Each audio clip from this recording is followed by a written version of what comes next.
know what Color Wow has put in this, but I'm absolutely obsessed. This is their new Texas Hold'em hairspray. You guys, it is currently 4:18. I'm at work. I'm about to head home. I have had lunch. I have been out for an hour walk. I've not sprayed my hair again. And my curls never hold like this. I have very fine hair, and you can see my curls have not folded.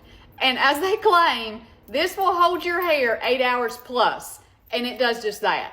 This I'm obsessed with. So this is a stronghold hairspray, but it does not leave your hair feeling stiff or any of that residue buildup, which I'm obsessed with because I need a stronghold hairspray, but I don't want that stiff, icky feeling.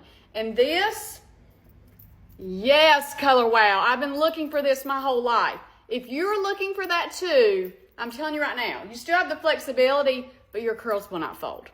If you have not tried this, I've been trying it for a little while, but it just released. You need to grab you one. I'm telling you right now, I've done the wear test on them all day long, and my curls still look fabulous. Y'all have a great day. Bye.